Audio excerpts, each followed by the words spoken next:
pada tanggal 8 Juni 2021 ada sejarah baru di Kecamatan Balubur Limbangan, di mana 50% lebih diantaranya calon-calon kepala desa yang merupakan incumbent berguguran. Cuman kenapa untuk saat ini di podcast yang perdana ini saya akan membawa tema lain, yaitu mengungkap strategi kemenangan incumbent kepala desa 3 periode. Siapa dia? Saya perkenalkan, ini ada Bapak Deden Zainal Mutakin. Beliau ini salah satu kepala desa yang bertahan dan cukup sensasional. Karena apa? Dikala teman-teman incumbentnya yang lain berguguran, dia sendiri 3 periode gitu. Nah ini hal-hal yang sangat sangat signifikan untuk harus kita bahas. Kang Deden. Salam 3 periode. Salam 3 periode Kang Deden. Tilu periode. Tahu. Kang Deden. Ya jadi namanya saya di sisi lain ada kebanggaan, di sisi lain juga ada tanda tanya besar. Kang Deden kok bisa menang gitu? Apakah karena mistik? Ya kan bisa saja kan menggunakan dukun atau apa gitu. Terus apakah dengan money politik atau dengan strategi lain yang mungkin Kang Deden bisa sampaikan dan ungkapkan pada pemirsa semuanya di channel kita, Kang Deden.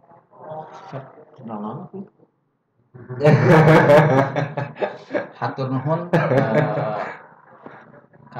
Kang Ayi yang telah mengundang saya untuk berbicara mengenai terpilihnya saya untuk jadi kepala desa ketiga kalinya. Jujur dulu saya menjadi kepala desa itu di usia 27 tahun. Pas lagi ABG atau ada itu? ABG banget. Enggak, itu udah nikah apa belum? Belum. Kebetulan waktu itu enggak, maksudnya belum jodoh, belum punya jodoh atau memang enggak laku waktu itu? Bisa jadi dua-duanya. Karena waktu itu saya jujur tidak terpikir dalam benak saya untuk mencalonkan diri sebagai kepala desa. Karena basic saya adalah tenaga pengajar di sekolah, di MTS dan di Alia. Ketika ada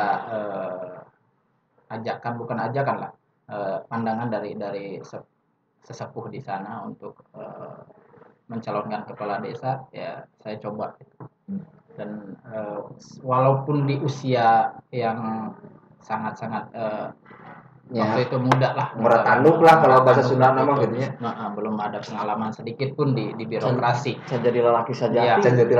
Saya coba untuk menempuh jalur itu, dan alhamdulillah di tahun 2008 saya mencalonkan dan terpilih menjadi kepala desa di Desa Cijolang. Setelah itu sampai 2014 saya menjalankan roda pemerintahan di Desa Cijolang. Selama 6 tahun itu berjibaku dengan warga masyarakat, dengan seluruh elemen yang ada di Desa Cijolang untuk merubah Cijolang dari status desa tertinggal ke lepas dari status desa tertinggal itu. Dan ya? Alhamdulillah luar biasa. Kamu dia 2008 gitu kan, 2008, 2009, 2010 lewat kita sudah terlepas dari yang namanya status desa tertinggal. Kita berjuang bareng-bareng dengan seluruh elemen masyarakat yang ada di Desa Cijolang. Enggak, yang jadi ini dulu periode pertama itu tahun berapa? 2008. Oh, 2008 itu pilkades pertama berarti ya, yang namanya. Berarti satu kali ikutan nyalon langsung menang. Dari berapa calon, Kang? Maksudnya 4 calon waktu itu. Oh, kirain ngelawan bumbung kosong. Kebetulan alhamdulillah 2008 sampai 2014 kita bisa melaksanakan tugas dan kewajiban saya Hmm. selaku kepala desa memimpin Desa Cijulang. Terlepas kekurangan dan kelebihan saya selama memimpin di periode pertama, masyarakat yang menilai gitu kan, yang menilai kekurangan dan kelebihan, alhamdulillah masyarakat bisa menerima, sehingga untuk periode yang kedua atau di tahun 2014-15 saya mencalonkan kembali dan alhamdulillah terpilih kembali dan bisa melaksanakan tugas sampai tahun 2021. Sehingga di pas tahun 2021 karena masih tetap ada support, ada dukungan, dorongan, rojongan di berbagai pihak khususnya di Desa Cijulang, saya mencalonkan kembali dan alhamdulillah berkat doa semua. Tentunya ini kan patut disyukuri oleh saya selaku kepala Desa Cijulang terpilih kembali untuk periode yang ketiga. Ketika ditanya apa strateginya, sederhana sih Kang. Dari mulai tahun 2008 pencalonan tahun 2008, terus pencalonan di 2015 sampai kemarin di 2021, saya tidak pernah merubah yang namanya relawan yang mensukseskan saya untuk menjadi kepala desa. Dari 2008 sampai 2015 dan 2021 saya tidak pernah merubah relawan-relawan yang ikut membantu mensukseskan saya dalam pencalonan tersebut. Kang, saya teh kan ya sempat ya di tanggal itu teh keliling-keliling ya sama teman-teman dari desa lain gitu untuk sowan ke tiap-tiap desa yang menyelenggarakan pilkades gitu. Cuman pas di akhir saya dapat kabar juga suaranya signifikan banget itu Kang. Jadi hal ini yang membuat kita ditamahan ku dukun tuh Kang. Jujur saya tidak pernah mengenal yang namanya itu dukun gitu kan. Tidak pernah wawuh jeung dukun. Tapi saya mencoba terus dari pencalonan yang pertama, kedua dan ketiga, malah saya terus bukan mendekatkan silaturahim dengan ya para sesepuh, para kiai yang ada di Desa Cijulang, karena tidak lepas juga dari doa-doa beliau yang ahli ibadah mendoakan saya untuk bisa terpilih kembali. Jadi saya catatannya jelas ya, jelas. Tidak ada istilahnya tidak ada jurik-jarian yang Nggak membantuin ada, gitunya. nggak ada. Kita mah tidak ada ke arah sana yang piraku lah. Tidak. Tapi Pak Lurah melihat kondisi saat ini dengan berjalannya waktu 3 periode itu kan Pak Lurah itu Pak Kades itu dari mulai sebelum adanya dana desa sampai sekarang ada dana desa dan dengan Dari kamu siapa? nggak tahu saya. Terus dilanjut. Sebelum ada dana desa sampai ada dana desa, terus dengan melihat usia Pak Kades yang ya masih relatif masih muda, itu kayaknya saya harus ngajuin biar ada undang-undang yang mengeluarkan bahwa Pilkades itu bisa 4 periode. Oh iya, pemirsa, tadi lupa saya teh hayo we memperkenalkan teh Pak Deden. Nah, ini teh salah satu dari pendamping desa, rekan kerja desa ya tentunya teh yang berada di kelurahan Kecamatan Selawi. Namanya teh Kang Cecep. Sama. Kenapa di ini kan? Karena kepanjangannya sama, Cecep Zainal Mutakin, jadi sama. Iya. Namanya sama, makanya biar ada sinkron gitu, suka harmonis dia gitu, bisa ngajak ngobrol di tengah di belakang layar. Seperti itu. Dan nanti Kang Haji karena kepanjangan kita sama ya, jadi kita sama-sama minta nanti honor dari royalti. Aduh, aku susah mengungkapkannya. Alhamdulillah Kang, betul apa yang disampaikan Bu Akang. 2008 kan bantuan ke desa. Saya masih ingat bantuan ke desa waktu pertama menjadi kepala desa dengan jumlah uang kalau nggak salah 68 juta yang masuk ke desa, dan sampai hari ini dengan adanya dana desa kan udah lebih dari itu teh 68 juta teh per tahun? Iya, itu keseluruhan. Atau per hari itu atau per bulan? Per tahun. Ingat waktu itu saya pun anggaplah bukan insentif ya, tunjangan kepala desa waktu itu berapa ya? 450.000 per bulan kalau nggak salah. Jatuhnya ya. Iya, masih ingat. Jadi sekali Kang itu teh cukup tuh Kang yang keluarga? jangankan untuk keluarga, karena waktu itu saya belum nikah. Yang saya dalam saya lupa. pikiran saya, Waktu yang itu saya masih jomblo ya. Pokoknya jomblo banget ya. Selama 3 tahun jadi terpilih kepala desa 2008. Selama 3 tahun itu saya menjomblo Kang, jadi kepala desa dan dibully masyarakat ketika punya kepala desa payu-payu Kang. Oh iya kan gini, kan ada kepala desa, ada ibu PKK kan. Berarti Akang mah selama 3 tahun Minjem heula. minjem heula ibu PKK yang lain. Orang gitu, orang. Berarti anu sah jadi kepala desa nama 3 tahun. Iya 3 tahun, karena yang 3 tahun mah belum sah karena kan belum ada ini. Pinjam belum ada. dulu istilah orang gitu kan untuk Minjem dijadikan dulu ibu PKK sebagai yang lain. ibu PKK dalam hal untuk menjalankan tugas sebagai ke PKK-nya lah gitu. Betul. Gitu. Ya kembali yang disampaikan Bu Akang tadi gitu, dengan jumlah yang tadi saja di pikiran saya kan, aduh kirain gaji kepala desa teh berapa gitu gedenya. Sementara saya waktu itu punya cicilan motor saja Honda Rapid gitu kan, udah 400 berapa gitunya. Ku gaji kepala desa ge teu kasetoran gitu. Sampai saya teh tidak ada nyebutkan kaduhung mah jadi kepala desa kan, dijalani aja lah. Oh dijalani. Dan ternyata ya. Karena dijalani mahnya dengan keikhlasan dengan dibawa enjoy. Akhirnya setiap pekerjaan juga bakal berakhir dengan alhamdulillah. Dan sampai saat ini itu si Honda Supra Beat masih ayah gitu kan, sejarah buat saya kan. Oh dilegendakan itu mau di ini kan. Yang jadi pendamping saat itu ya si legenda. Oh si legenda. Karena itu ya gitu kan. yang membarengi selama 3 tahun. Oh, iya. Selama 3 tahun. Kemana 3 tahun cicilan beres, baru ganti. Bener. Alhamdulillah. Oh iya. Sejuta makna lah. Sejuta makna. Betul. Subhanallah. Jadi ini yang patut ditiru ya dari apa yang disampaikan ku Kang Deden teh, sampaikan bahwa ketika dalam hal perpolitikan, mencapai perpolitikan itu ada strategi khusus yang disampaikan sama Kang Deden, yaitu silaturahmi. Ternyata silaturahmi itu saja sudah cukup sebetulnya. Dan termasuk ada salah satunya yang saya pegang sampai saat ini adalah politik akomodatif sebetulnya saya. Kumaha teh? Benar. Iya Kang Ayu. Dari 2000 periode pertama kan yang namanya ada lawan politik, termasuk pendukung-pendukungnya. Periode kedua pun sama. Itu setelah beres pilkades, maka saya rangkul mereka gitu untuk bisa bareng-bareng di desa di bidang apa saja, atau misalkan di kelembagaan mana saja yang mungkin orang-orang tersebut punya potensi untuk menjalankan itu.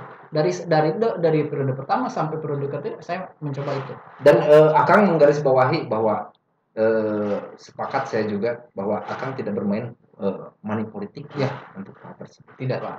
Dan alhamdulillah ketika politik akomodatif itu dilaksanakan oleh saya, alhamdulillah gitu kan. Dari periode ke periode itu bukan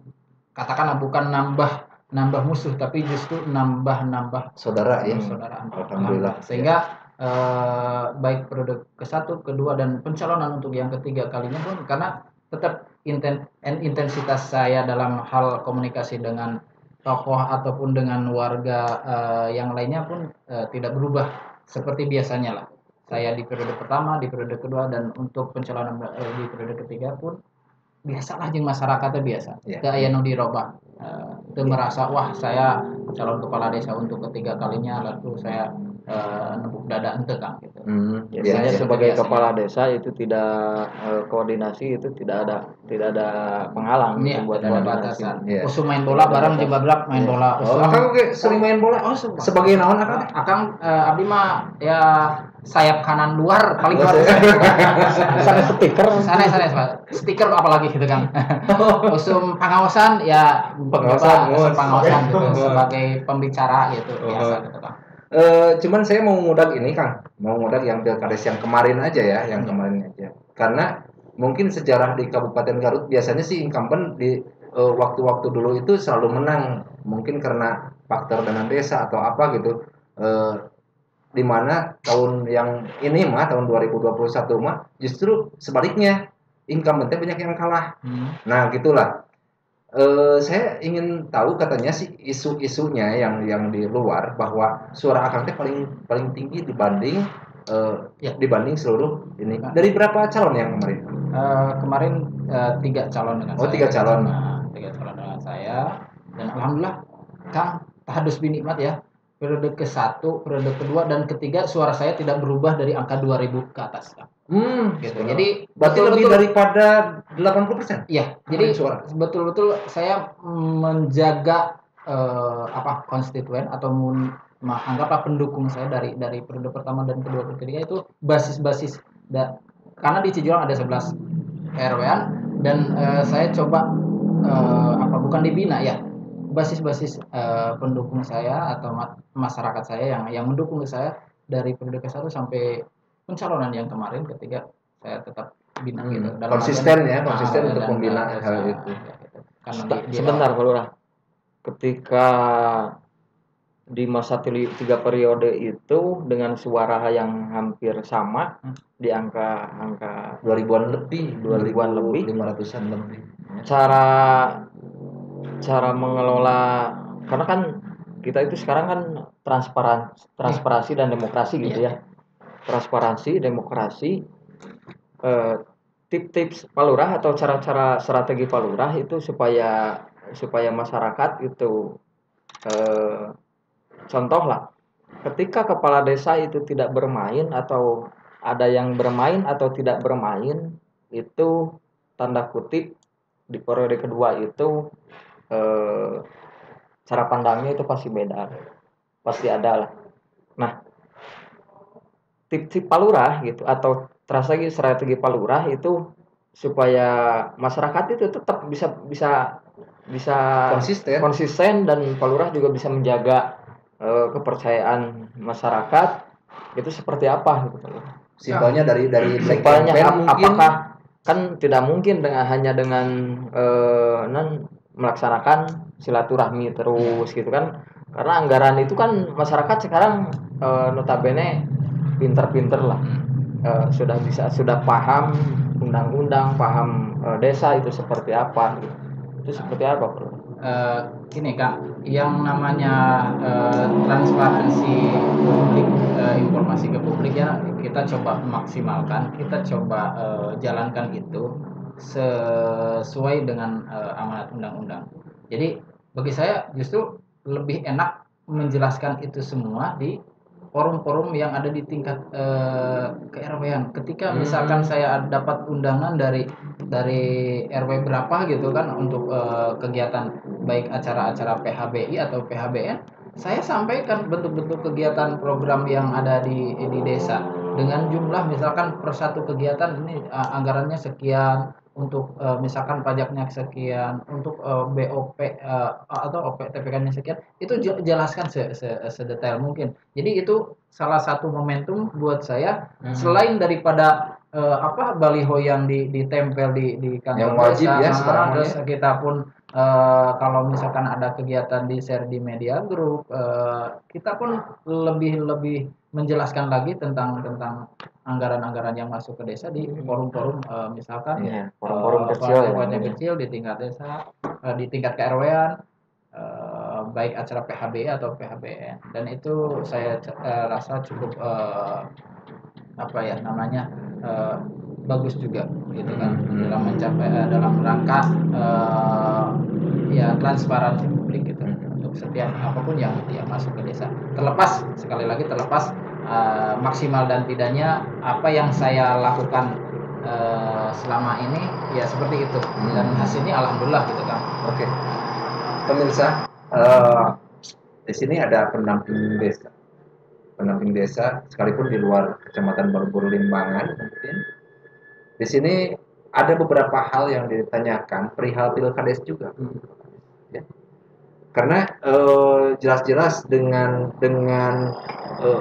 komposisi yang sekarang ini kan lebih banyak dengan jabatan kepala desanya diganti sama yang baru ya. Mungkin kalau untuk Kang Deden mungkin sudah tidak bermasalah dengan pendamping misalnya. Apakah misalnya dengan kepala desa yang baru dilantik yang kemarin tanggal 28 Juli secara serentak, misalnya pendamping desa memiliki kesulitan tidak dalam hal misalnya teh Komunikasi. menyampaikan itu, menyampaikan Sebenarnya- informasi program, regulasi dan lain sebagainya mungkin. Kalau dibilang sulit sih enggak, paling hanya penyesuaian aja. Penyesuaian ketika kepala desa baru itu kan yang pasti itu janji politiknya itu pasti beda. Kopinya, Kang. Siapa? Ketika Pak Kades yang 3 periode itu mengemukakan janji politik sebelum Pilkades, itu cenderung mengembangkan janji politik yang sebelumnya. Ya. Tapi kan kalau yang baru itu kan yang jelas-jelas berbeda. Ya, Jelas karena kan berbeda dengan mungkin ketidaktahuan mungkin ya, karena Ya, ketidaktahuan karena program ketidaktahuan. janji-janji politik tersebut kadang-kadang nabrak ya. iya. Kayak sekarang ini ya, yang akan kita bahas juga perihal janji-janji politik si pemenang yang baru misalnya ada revitalisasi atau perombakan misalnya, itu mencuat tidak untuk di Kabupaten Garut pada umumnya, khususnya di Kecamatan Selawi mungkin?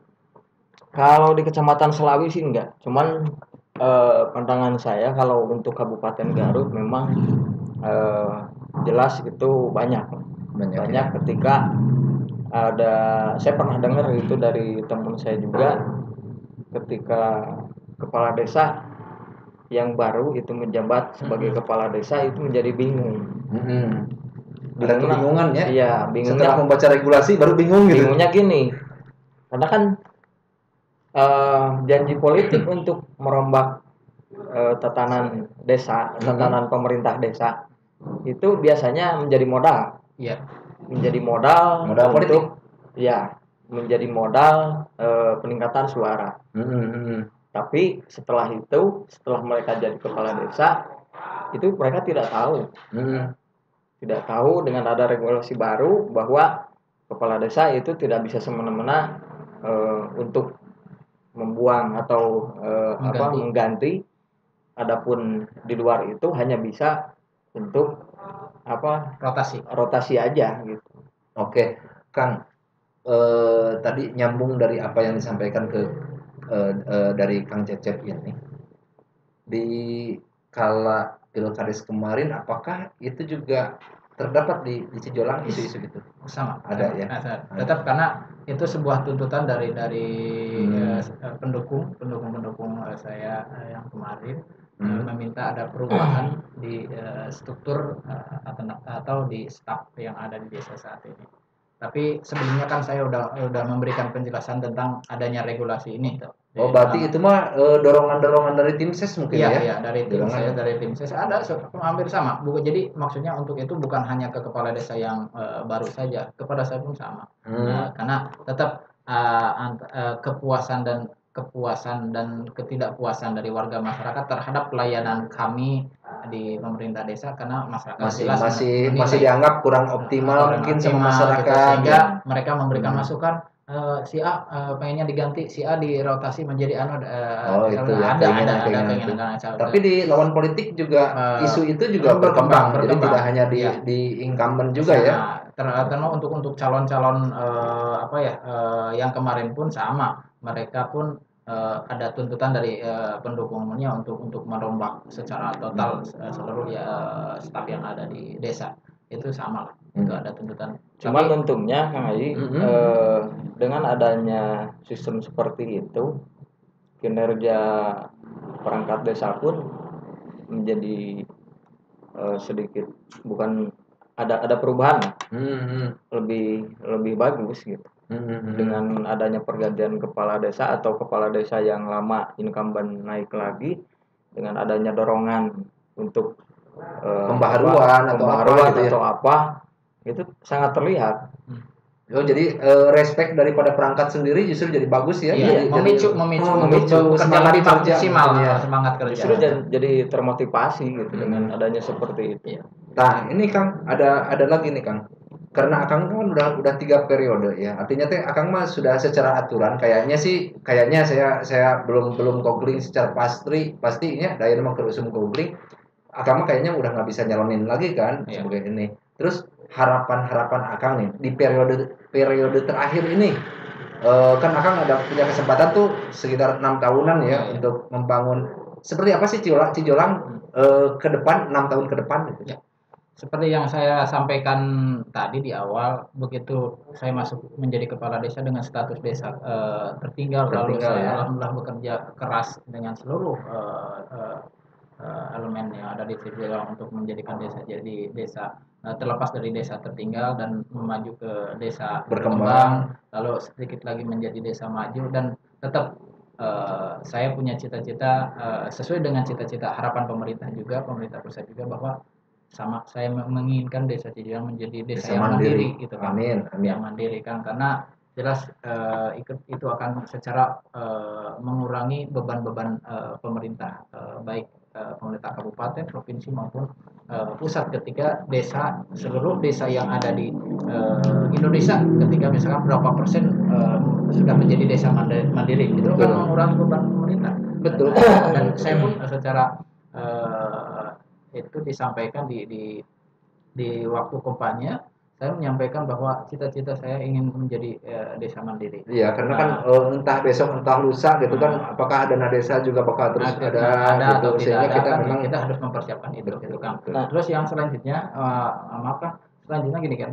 Ada isu-isu ketika misalkan saya ketika jadi kepala desa untuk yang periode ketiga otomatis kan jadi kepala desa yang terakhir periode terakhir maka ketika jadi pun akan memperkaya diri sendiri atau iya, betul, gitu kan betul, karena di betul. masa terakhir gitu kan itu isu-isu itu sempat merebak gitu muncul ke permukaan Pasti dan itu ada. gitu. Sementara bagi saya menjawabnya sederhana Kang itu ketika saya menjadi kepala desa dengan niat yang baik mengabdikan diri untuk desa Cijolang maka bukan hasil endingnya pun pengennya baik kan kalau misalkan tujuan kita hanya materi gitu kan tanpa harus menunggu waktu bertahun-tahun misalkan periode pertama 6 tahun Satu kedua, periode pun. satu periode bahkan 1 tahun pun kalau kita punya niatan untuk memperkaya diri sendiri bisa kan bisa tapi kan saya udah 1 periode 2 periode itu waktunya lama loh gitu kan jadi kalau misalkan saya untuk memperkaya diri sendiri saya jawab dengan pasti saya tidak akan memperkaya diri saya hanya ingin memaksimalkan apa yang saya bisa selama saya memimpin di desa Cijulang saya akan berusaha semaksimal mungkin menjadi orang yang bermanfaat karena sesuai keterangan Kang Ma'ruf tukang ngaos wae itu slogan wae gitu kan khairun nas anfa'uhum linnas pangalus-alusna jelema anu mere manfaat ka orang banyak gitu kan amin ya robbal itu hanya tujuan saya gitu kan nah sehingga Kang punten gitu abdi nyampaikan ke warga masyarakat saya ketika terpilih kembali untuk kepala desa yang ketiga kalinya saya mau ya istilah non memperkaya diri sendiri atau non mak lah bahasa nama itu karena non saya tidak tertutup kemungkinan kan ketika misalkan saya beres jadi kepala desa gitunya ada niatan lain misalkan saya mencalonkan diri untuk menjadi anggota dewan kan otomatis membutuhkan lagi suara masyarakat dukungan dari masyarakat ketika di periode tiga ini misalkan masyarakat Cijolang pada khususnya dikecewakan dengan kinerja saya otomatis kesempatan untuk mendapatkan dukungan dari warga masyarakat ketika saya mau mencalonkan anggota dewan ataupun mencalonkan diri menjadi Bupati Garut Utara misalkan kalau Garut Utara saya tidak akan mendapatkan dukungan karena masyarakat kecewa dengan kepemimpinan saya gitu kan itu yang tadi mau saya undang jadi cita-cita Akang setelah ini periode ini berakhir apakah Akang akan mencalonkan diri jadi bupati misalnya atau jadi kepala dinas enggak ya kepala dinas punya jadi ini misalnya jauh-jauh dewan. Saya tidak berandai-andai untuk saat ini, maka saya akan menjalani periode ini sebaik mungkin. Kalau memang kesempatan itu nanti ya di ending, misalkan saya beres jadi kepala desa yang ketiga, ada kesempatan untuk itu, kenapa tidak Kang? Dan masyarakat bisa menerima dan mendukung, ya saya insya Allah apapun langkah politik saya nanti ke depan, asalkan itu ada dukungan dari keluarga dan dukungan dari masyarakat, saya akan coba Kang. Iya. Sedikit menggarisbawahi tapi Kang sedikit menggarisbawahi tadi masalah memperkaya diri sendiri adalah penambahan aset ya dalam artian penambahan aset yang biasanya dari 1 menjadi 2 ada nggak keinginan seperti itu Kang ke yang lain. Misalnya, ya udahlah untuk ibu PKK-nya misalnya. Itu aset bergerak. Ada bergerak dan itu tidak bergerak. Sampai saat ini alhamdulillah saya menjadi berupaya semaksimal mungkin. Enggak, ini menurut ya. Menjadi, Tidak ada ya. Yang jelas saya yakin bukan susis. Yang bukan luas susis. bukan. Bukan. Enggak, saya menjadi suami yang Top. setia. Top, kita, jelas mah. ya, Top pada top mau gitu. menjadi ayah yang baik untuk anak-anak gitu kan. Menjadi kepala keluarga yang Figur yang ya, baik juga di figur yang keluarga, baik di keluarga tentunya. gitu. Karena itu akan menjadi sebuah catatan tersendiri gitu. Ketika masyarakat menilai saya kan bukan langkah pertama, pandangan pertama adalah keluarga. Ketika di keluarga saya misalkan harmonis, baik, dipandang baik, masyarakat pun akan menilai seperti itu. Betul. Nah, Berarti gini, semuanya Pak Lurah. kesuksesan berawal dari keluarga dulu ya Kang ya. Dengan kondisi saat ini Pak Kades sudah menjadi orang yang metal, iya 3 periode. Enggak gini, gini ya. Siap. Gini metal. Metal. Jadi kan tadi perubahan status itu dari awal Pak Kades menjabat 2008 sampai saat ini, dari status desa tertinggal sekarang desa berkembang, dan cita-cita Pak Kades itu kan menjadi Sekarang udah mandiri. desa maju, udah desa maju sekarang. Udah desa maju gitu. Iya. Cita-cita Pak Kades kan menjadi desa mandiri sesuai dengan amanat Undang-Undang Nomor 6 Tahun 2014. Nah, pencapaian atau strategi rencana Akang itu ke depan untuk bisa, yang jelas itu dengan adanya bahasa mandiri itu desa mempunyai PADES yang besar. Itu sudah jelas. Jelas Kang. Nah, strategi apa sih yang sudah dijalankan sampai saat ini? Satu, memaksimalkan sumber daya manusia yang ada di Cijolang dan sumber daya alam yang ada di Cijolang, termasuk misalkan contoh di Cijolang sekarang ada Bumdes. enggak ada perusahaan, ada pabrik ya di Cijolang.